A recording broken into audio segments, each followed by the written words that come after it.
баяндама болсын ба?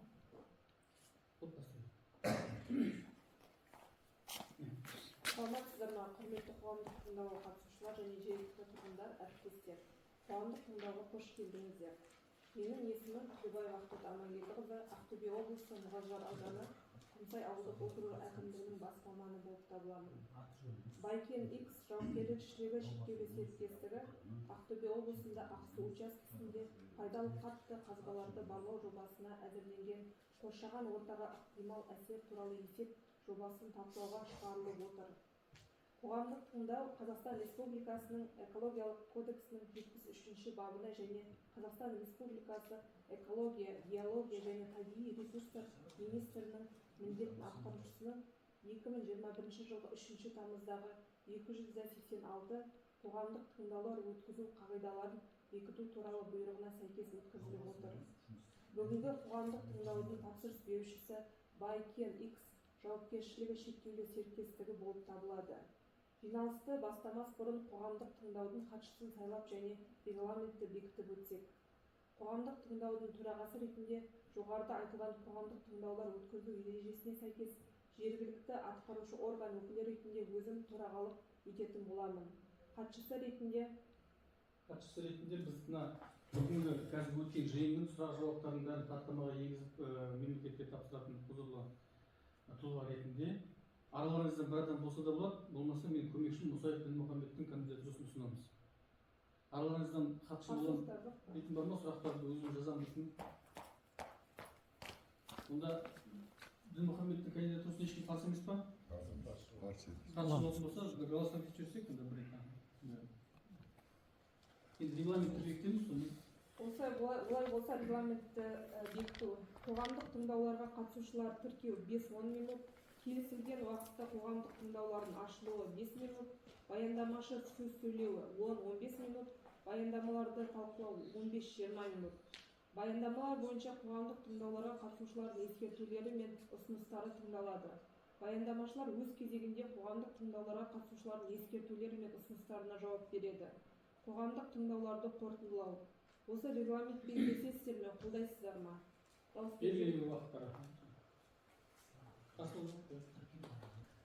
Қоғамдық тыңдаудың күн тәртібі және регламенті бір ауыздан бекітіледі. Ұсыныс сұрақтарыңыз болса, негізгі баяндамашыны тыңдап болғаннан кейін талқылауға көшеміз. Баяндамашы сөз кезегі сізде. Рахмет. Саламатсыздар ма? Қайырлы күн, құрметті қоғамдық тыңдау қатысушылар, ауыл тұрғындары. Менің есімім Айдолаев Бауыржан Жолдасбаевич. Мен яғни бүгінгі мына қоғамдық тыңдауға талқылануға шығарылып отырған, яғни экологиялық жобаны әзірлеуші мекеменің өкілі және бүгінгі қоғамдық тыңдаудың баяндамашысы болып табыламын. Бұдан бөлек біз осы жобаларды әзірлеуші мекемеден бөлек, яғни Байкен X жауапкершілігі шектеулі серіктестігінің директоры ортамызда Ерлан мырза отыр. Бұдан әрі қазір осы жаңа регламентті бекіткен сұрақ-жауап баяндама кезінде тағы да егжей-тегжейлі таныстыратын боламыз. Ары қарай рұқсат етсеңіздер, баяндаманы барынша тездетіп оқуға тырысамын. Рұқсат етсеңіздер, отырып баяндай берейін.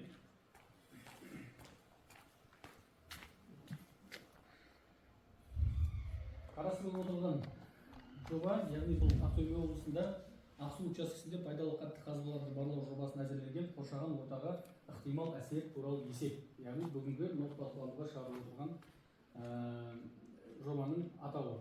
Ақсу учаскесі әкімшілік жағынан Ақтөбе облысы Мұғажар ауданында орналасқан. Жұмыс учаскесі аз зерттелген болып табылады, алайда тарихи деректердің негізінде жұмыс учаскесін егжей-тегжейлі зерделеу мақсатында геологиялық барлау жұмыстары жасау жоспарлануда.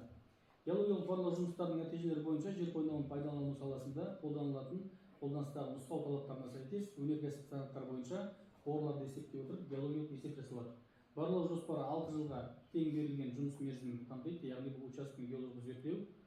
Жобаланған учаскенің ауданы 669 гектар, яғни бұл блоктың аумағы тек қана. Яғни осы контурда осындай геологиялық жұмыстар жүргізілуге болады. Бұдан ары қарай жұмыс учаскесінің географиялық орналасуын ескере отырып, базаны ұйымдастыру жұмыс учаскесінде жоспарланады, яғни полевой лагерьдер дейміз. Далалық кеңсенің асхана үшін бұрғылау жұмыстары кезінде қажетті жабдықтармен душ, газ плитасы, үстел орындықтар жабдықталған тіркемелі тұрғын вагондарын пайдалану жоспарлануда. Уақытша ғимараттар мен құрылыстардың құрылысы уақытша модульдік ғимараттарды, яғни материалдық сақтауды ұйымдастыруға арналған шатырларды өзекті уақытша сақтауды, өзек аралау құқығын ұйымдастыруды және тағы басқа салаларды көздейді. Саламатсыздар ма? Ассалаумағалейкум. Баяндаманы жалғастыра берейін, мынау Құмсай ауылына дейінгі ара қашықтық шамамен 28 шақырымдай жерді құрайды. Санмен белгіленіп тұрған жер. Қазір бұны сұрақ-жауап этабында тағы талқылайтын боламыз. Геологиялық барлау нәтижелеріне тоқталып өтетін болсақ, Ақсу учаскесі шегінде хромитті кендеудің өнеркәсіптік шоғырланған және ілеспе компоненттерді анықтау үшін геологиялық барлау жұмыстары жүргізіледі. Хромит кендерінде іздеу жұмыстарының тиімділігін арттыру үшін геологиялық барлау жұмыстарын жобалау кезеңдік схема бойынша жүргізіледі. Яғни кезеңдік схема тереңдікке тау жыныстарының тиімділігін, зерттеу дәйектілігін қатаң сақтауға негізделген. Бірінші варианты бұл жаңағы шурф деп айтамыз. Негізгі жобалық шешімдер аясында ашу және топырақ өндіріс жұмыстары, бұл ашу жұмыстары қуаттылығы 0,2 топырақ өсімдік қабатымен, яғни плодородный слой дейміз ғой, ұсынылған ашу жұмыстарын қазудан тұрады. Содан кейін пайдалы қабаттың топырақтың шатырын, яғни бұл крышасын деп айтылады, тазарту қабатының қалыңдығы 0,10 см. Арықтарды қазу кезінде топырақтың құнарлы қабатының жалпы көлемі 500 текше метрді құрайды. Топырақтардың құнарлы қабаты бөлек сақталады. Барлау жұмыстары біткеннен кейін топырақтың құнарлы қабаттары рекультивация бойынша жобасы аясында орнына төгіледі. Бұдан кейін екінші түрі бұрғылау жұмыстары. Бұл барлаудың жобада көзделіп отырған учаскенің кеңдігін тексеру барысында іздестіру маршрутының геохимиялық және геофизикалық минералданған аймақтары мен структурасын зерттеу 90-95 градус көлбеумен тереңдікке бұрғылау көзделген. Бағаналы бұрғылау кеңдеудің сапалық сандық параметрлерін анықтау, оның табиғи пайда болуындағы өзекті көтеру және макроскопиялық зерттеу үшін жүргізіледі. Бағаналы бұрғылау, яғни колонковое бурение ғой, жалпақ тілмен айтқанда. Бағаланы бұрғылау ұңғымаларын бұрғылау жұмыстары қазу және тірек арықтарды сынау нәтижелерін алу және жалпылау, сондай-ақ геофизикалық деректерді интерпретациялауды өткізуді қамтиды. Бұрғылау ұңғымаларының саны 40 және орташа тереңдігі әр скважинаның тереңдігі 250 метрден құрайды. Міне бүгінгі мынау қарастырылып отырған жұмыстардың негізгі міндеті, яғни осы жұмыстарды жүргізу барысында аталмыш Байкемикс жауапкершілігі шектеулі серіктестігі аталған учаскеде осындай геологиялық барлау жұмыстарын жүргізген кезде қоршаған ортаға тигізетін кері әсерін бағалау. Яғни осы жоба аясында мынау жобада айтылған жұмыстарды атқару барысында ауаны ластауыш көздер болып табылатын бұл құнарлы топырақ қабатын алу кезінде тау-кен массасын қазу, тау-кен массасын орнына қайтару, құнарлы топырақ қабатын орнына қайтару, бұрғылау жұмыстары. Осындай жұмыстарды атқарған кезде жылына 4,350 тонна жылына ластауыш заттар шығарылатын болады. Және атмосфералық ауаға шығарылатын залал заттардан бөлек осы жұмыстарды игеру атқару барысында топырақ жамылғысына кері тигізетін әсері болады. Яғни бұл алаңдарды қазу жоспарлау процесінің механикалық әсер ету болса, бұдан әрі автомобиль көлігі мен арнайы техниканың жұмысына байланысты химиялық әсер ету. Топырақ жамылғысынан бөлек, ауаға шығарылатын залал заттардан бөлек осы жұмыс істеу барысында өндірістік және тұтыну қалдықтар пайда болады. Олардың бірі майлы шүберек, қолданылған мотор майлары, тұрмыстық қатты қалдықтар. Майлы шүберек енді мынау техниканы обслуживаниесінің кезінде шығады. Қолданылған мотор майлар енді арнайы техниканың жұмыс атқару процесінде, және тұрмыстық қатты қалдықтар осы жұмысқа тартылған адамдардың от жизни деятельности дейміз ғой, жаңағы өмір сүру барысында сүретін қалдықтар.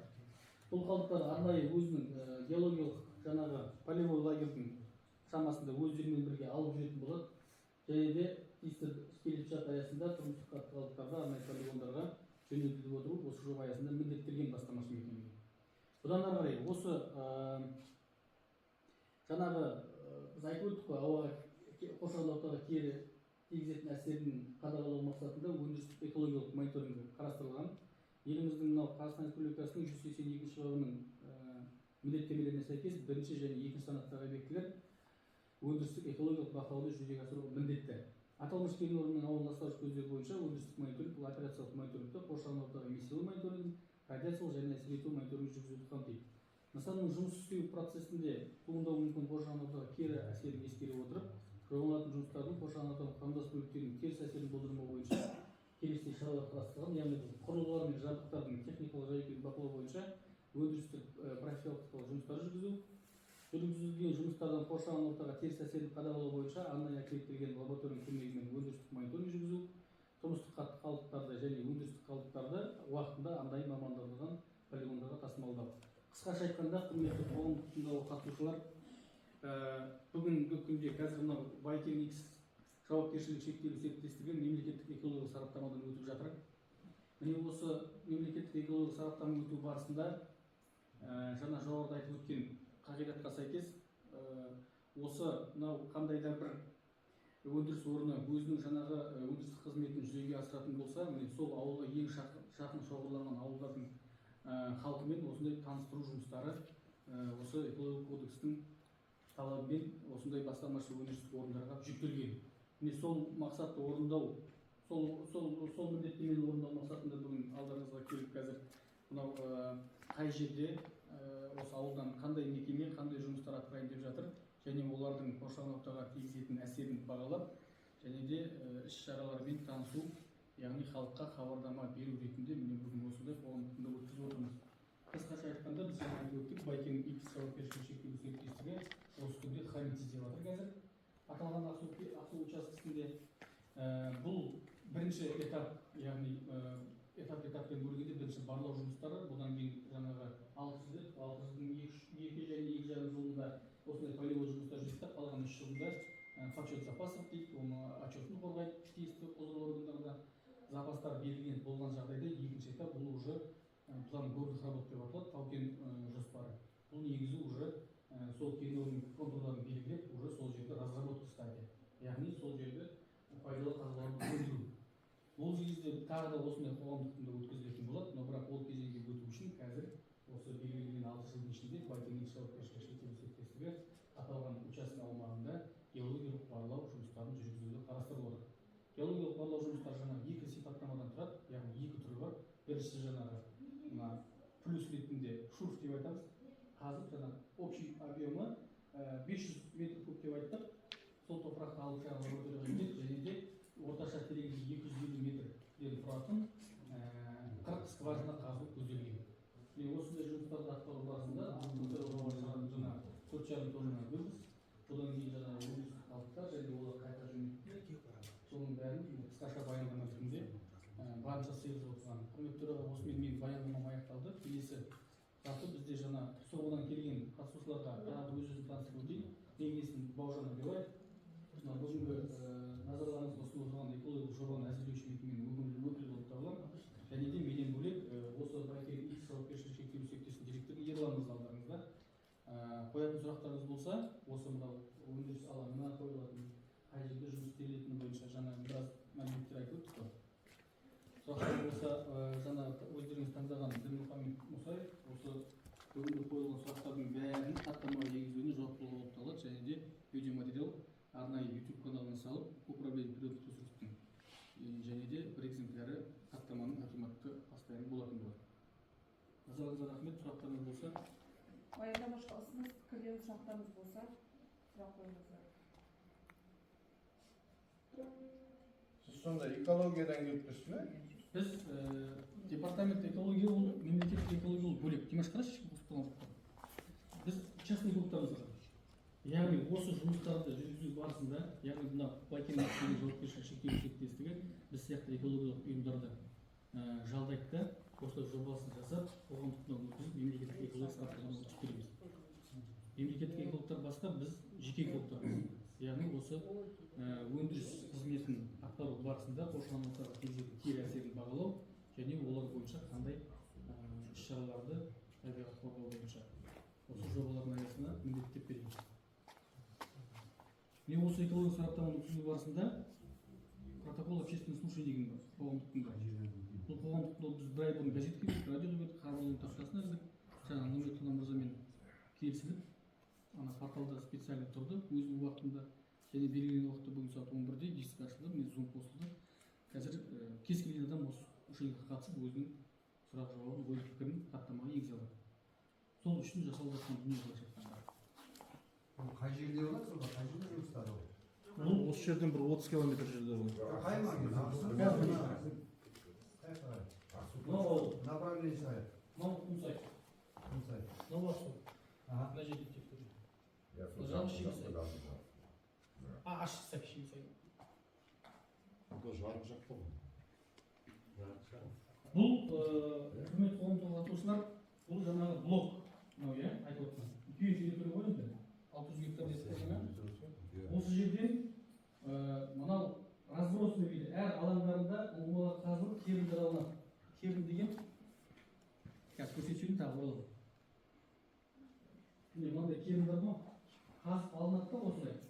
жәшікке салынып лабораторияға жіберіледі. Осыдан сосын почетта мына құрамында жаңа біздің іздеп жатқан хавит және попутный компания дейді ғой. Өткенде келіп кеткен жерге. Бұл үшінші компания келіп жатыр уже.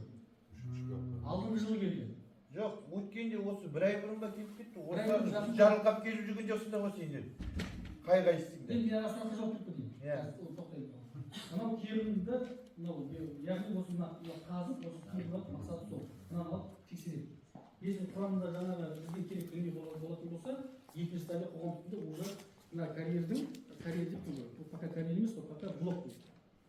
Осы блоктың ішінен табылған жерлерінен земельный акты алып, сол жерде уже разработка болады екінші стадия. Мына блоктың контурында қазір іздеп жатыр әр жерден тез бастайды. Зерттеу жұмыстары. Ашсай қайда? Ашсай мына жақта.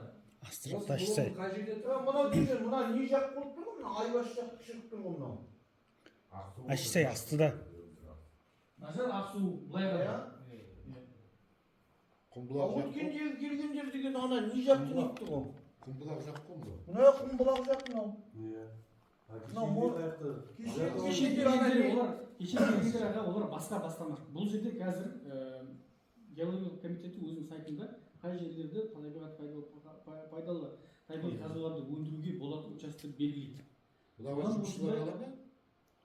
Ой, зерттеу жұмысы басталған кезде сонда бізде 30 километр жерде. Бұл пока разведка. Разведка болғасын, бұл разведка болады, содан кейін шықса, ол сен қалайда қоймайсың. Шықса, бұл жерде тағы да осындай қоғамдық зерттеу жұмыстары болады. Домышный жұмыстар, жаңағы өндіру жұмыстары қаралады. Бұл жерде біздің пока Мына блогың қай жерде тұр, соны түсіндірші. Мына сары блогың қай жақта тұр? Құмбұлақ қой, Құмсайдан 28 километр. Мынау Ақсу.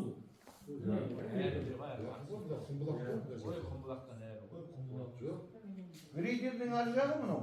Солай әрмен құмбылағына Әрине, бұл жолмен алып барсаң біраз алыс болады ғой мен. Тіке жаңа мына несін есептейміз ғой. Мына не деген жер енді бастап жатсыздар ғой, да? Енді бастаймыз. Оны енді бастаймыз. Енді зерттейміз, құрамыз деп жатырмыз біз. Не мақсат сонда келгендер? жоқ, мына жердің аты бар ма өзі негізінде картада? Ақсу деп Ақсу территориясы Ақсу учаскесінде деп Ақтөбе облысында Ақсу учаскесінде пайдалы қатты қазбаларды барлау жобасы. Аға, мақсат қандай? Қазір экология кодексінің талаптары бар. Жаңа кеттім ғой. Қандай да бір өндіріс орны бір жерде өзінің производство деятельностін жүзеге асыратын болса, сол ауылға жақын орналасқан, сол административный территория бойынша жақын орналасқан ауылдарда осындай қоғамдық тыңдау өткізу қарастырылған. Яғни халық хабардар болып отырсын деп. Бірінші мәселе. Екінші мәселе жаңағы заңмен бекітілген, но бірақ көп жерде жаңағыдай бастамашы мекеме келіп ауылдың жанында жұмыс істеп жатса, жаңағыдай социальный вопростарда участие жаңағы қатысу мақсатында осындай қоғамдық жиындар қарастырылған. Жергілікті жерде. Жергілікті жерде. Бізге ертең ана жолымызға, келетін газымызға зияны жоқ па айтып сендер? Енді аға, ол жерде қазір біз разведка болып жатыр, да? Разведка ғой. Разведкадан кейін, если мынау запастар оң нәтиже беріп, мекеме бастамашы мекеме инвестиция тартып, уже конкретно жұмыс нақты жобалық шешімдер болған жағдайда, ол кезде оның маршруты болады. Қай жақтан келеді, қай жақтан кетеді, өздеріне жол бола ма, жол болмай ма. Бұл қазір 600 гектардың бәрін алмайды ғой бір компания. Өзінің жаңағы тапқан жерлерінен бір көп болса бір 50 гектар, 60 гектар, 40 гектар, может 30 гектар, может 10 гектар жерде шығатын шығар. Сол жерді алып болғаннан кейін маршрут сызылады, оның поезда сызылады, 2 этап, 3 этаппен қоғамдық тыңдау осылай қайта өтеді.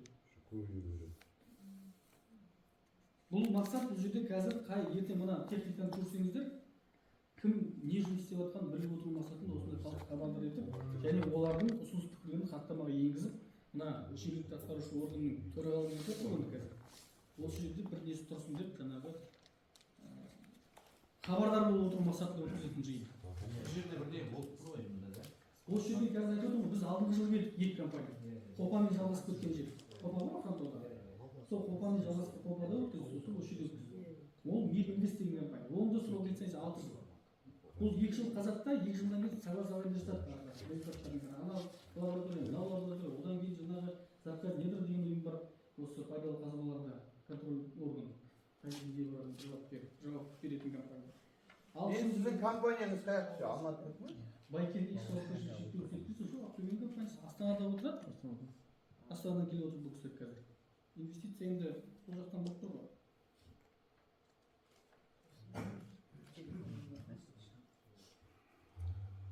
Сұрақтардың легі біріншісі қай жерде орналасқаны, сосын жаңағы не мақсатпен өткізіліп жатыр, бастамасын кейін қай жақтан. 4 сұрақ келді пока ресми түрде. Бағаразды сұмдыр жіберіңдерші. Бұл қатысушыларды тіркеу парағы. Қатысушыларды тіркеу парағы. Просто қатысушылардың Бұл жерде бұны бұл жұмысты құптаймын немесе құптамаймын деген сөз жоқ, тек қана бұл сіздер қатысып жаңағы информацияны естідім деген подтверждение. Ана оқып қарасаңыз, мен за или против деген несі жоқ. просто қатты тіркеу. Бұл жерде тек екі қана голосование көрсетілгенде біреу қатысын таңдаймыз, екінші регламентті бекітеміз. Ары қарай хабардар етіп, халықтың ұсынысын хаттамаға енгізу. Егер де ертең осы бастама жұмысын жүргізіп жұмыстар атқарып жатқан кезде кез келген нәрселерден ауып кеткен болса, сол кезде мынау официально жаңағы тексеріп әңгімені тексеріп етіп қоятын қағаз ғой былайша. Енді мынау барлау жұмыстары басталып жатса да осы зерттеу, осы өздеріміздің ауылдан жұмысқа аламыз ғой. Сол өздеріңіз көріп отырсыздар, не істеп жатыр, не қылып жатыр. Соның бәрін білдіріп жүреміз. бір пайда болады ма? Сіздердің ауылдарыңыз ғой, иә? Инфраструктура тартылады. Жол болады. Бәрі істейді. Мен сұрақ қойып жіберейінші. Ол мына жерде атынан өзі айтты ғой, қоршағында. Ол біз қазір қарсы олай қоғамды тыңдау ғой. Сендерге сәт сапар, енді пайдалы қазба табуларына да текшіміз. Енді ол елдің несі мәселесі. Сосын мына енді қоршаған ортаға оның әсері де болып тұр ғой. Сол ғой халықпен еді ол. Енді жаңағы шаң тозған енді бізден 30 километр жер екен енді ол жер бізге керек емес. Бірақ енді сендер енді ауыр техника ертең нелер қолданасыңдар осы қазір. Сіздердің сұрайтын бізде осылай отырғанда көбісі түсініп тұрған жоқ бізге. Мен де өзімше қай жер екенін мағынасына мына ақсу деп жатыр ғой. Біздің мына көбінесе мына біздің ауылымызды айтайық, әркім Бақа өзінің батпағын мақтайды. Аудан Мұғалжар ауданы ең шалғайда тұрған ауылымыз. Көп цивилизацияның жақсылығын сіз Астанадан келді дегенсін айтып отырмын. Цивилизацияның жақсылығын да көрмей отқан ауылымыз. Осы міне бір 2 айдың жүзі болып ауыз судың өзіне жаңа толдық. Одан газ келе ме келмей ме белгісіз. Одан қалды біздің азынаулар жаңа келатқанда жолды көрген шығарсыздар. Иә. Анау Совет үкіметінен қалған. Қайда қарашты Совет үкіметі кезінде осы Союздың несінде. Осы жолдан атырған көпірлер Союзге тұрған. Былтырларда мына басқа көрші ауылдарға асфальт саламыз деп зиянын біз көрдік. Ауыл техникалары мостыларымызды, жолымызды бітшін шығарып кетті. Как раз көктемгі уақытта тасыды нәрселер. Сіздерде ертең сондай не болмас, халыққа елге сол істегенде. Енді зерттеу жұмыстары жүріп бәрі табылып жатса, ол әкімшілікпен жұмыс істесіп, оның бәрін жөндейді. Ауылдан біздің ауылда көптеген жұмыссыз жастар бар. Егер сені көбісі техниканың құлағында ойнайтын жігіттер, трактор дейміз де жаңа техника. Енді бізге осы ауылмен жұмыс істеген дұрыс па? Техника айдайтын балдар болса, жұмысшылар. Сварщиктер жетеді ауылда. Бірінші стадия жүретін мынау техника ғой тек. Осы техниканың өзі опыртпайды ғой біздің жерде. Жоқ, бұл тікесін қазатын ғой, тексеретін. Бұлайша баны шумтар шығарып. Көрмейді ғой. Жүреді. Енді ол соны жаңа айтып отырмыз ғой. Кез келген өндіріс орны ол қоршаған ортаға өзінің кері әсерін тигізеді. Сол кері әсер қандай деңгейде тигізуін бағалау мақсатында экологиялық рұқсатталу көзделген. Ол экологиялық рұқсатталу үшін егжей-тегжейлі біз жаңа айтып отырдық қой, ауаны ластауыш көздерді. Шурф қазғанда жердің құнарлы қабат шешкеннің өзі ауаны ластауыш көз болып есептеледі. Былай қарасақ, бір көліктен теккен шаңы бар. Соның өзінде бұларға налог төлеу, жаңа налог алу мақсатында экологиялық рұқсаттың аясында осы жобамен есептеу қарастырылып отыр. Экологтарға итап деген ертең экологтар тауып алады ғой, причине. Сөйттіңдер, бүйттіңдер. Мусор жатса да. Енді оны артынан бәрі таза ел бәрі ауылдың тұратын көбісі біздікі болсын, басқа жер айнала көрсетілген жайылымдық жерлердің көбінесі ғой. Соның артынан енді сендер тегістеп әпәдем болып кетеміз деп өсіп олар. Бұл жер енді қазір жайылымдық жер бір крестьянский хозяйство жер болуы мүмкін. Бірақ крестьянский хозяйство жер болып собственный өзінің жеке жер емес қой. Үкіметтен 40 жылға, например, алынған. Заңда былай көрсетілген. Мал шаруашылығымен айналысатын жер мен жаңағы жеке кәсіпкердің құқықтары бірдей ғой. Действительно сол жерде бірден табылатын болса, акимат бар, бәрі келісіп бір-бірімен жаңағыдай өзінің келіссөздерді жүргізеді. ол ана жер хозяинге оған тарифтегенде басқа жер береді да мына жер мемлекеттің қолына алады ғой түсіндіңіз. бірінші әуелі шығу керек та бұл жерде. Шығсын дейміз ғой тараптан. Сосын Сосын жаңағы біз мені сұрайтынбыз ол ақсыр енді мына шығып жатсын сендерге талап біздің мына елге де бір жақсылықтарың болса спонсорлық не сол ғой бізде қоғам иә иә келіп жатса тілекшіміз келіңіздер бұл есеп табылып екінші этапқа жаңағы өндіру жаңағыдай разработка табылатын сияқты болып тұр маған тілекшім елге содан кейін көрмей кеттіңіздер елге бір спонсор болып жағдай жұмысқа тартып жатсаңыздар жоқ жаңа айтып екінші этаптың кезеңінде ол уже мекемеде нақты жобалық шешімдер болады. Қай жерде не таптық, сол жердің гектары, осындай жер карьер, мына жер вахтовый поселка, және де ауылға, например, жолын, например, айналма жолын өздеріне бөлек салу. Ауылдың әртүрлі жаңа социальный программаларында участие қабылдау. Озат оқушыларын университетке түсіру, аз қамтылған орталардың шыршасына реконструкция бар. Енді біз әр жерде, әр түрлі компанияға қонысты өткізгеннен кейін кең таралған осындай социальный проблемалар бәр жерде бар. Жаңа сіздердің нелермен 6 жылға сонда 6 жыл бойы тексерістер үшін 2 жыл дейді қазір. 2 сезон максимум 3 жылға. Қалған документация қорғау, отчет запасы, согласование деген сондай. қара жұмыс 2 жылға дейін. Қара жұмыс 2 жылға, 2 жарым жыл сондай. Осы 40 скважина ғой қазір. Орташа тереңдігі 250 метр берілген, но бірақ 250 метр қазуда ол. Оның бәрі ақша жобада солай қабылданады да. Бұл 40 скважина емес, например, 20 скважинада контур бойынша если подтверждать етсе, может сонымен де тоқталуы мүмкін. Тілекшім сен біздің ауылдық жерде біздің жерде жаңа қасымыздан производственный завод салмайтындары анық қой. Бізден мектеп, мына осы дом культуры, сосын ана кәсіп қойы дейміз, больница дейміз азғандай. Сол ғой. Қалғайда отыр. Ертең сіздерден әлгінде жақсы еңбектен жеміс болса бізге спонсор қасымызда деп отырып алдын ала ескертіп жатқан ғой. иә ол кезде кездесеміз ғой осылай осы жерде жолығамыз тағы да сұрақтар қойылады оның бәрі құдай қаласа шығып не қылып жатса жолымызға келетін газымызға нелеріңіз жоқ оған ешқандай неме жоқ зиян жоқ па айттыңыз ғой қол ұштарыңды бере аласыңдар ма шығып кеткен жағдайда конечно иә Содан соң ертең газбен сәлемді рахмет тараптарыңызға. Басқа сұрақтар жоқ болса, қоғамдық тыңдауды өтті деп есептейміз. Қоғамдық тыңдауды жабық деп жариялаймын. рахмет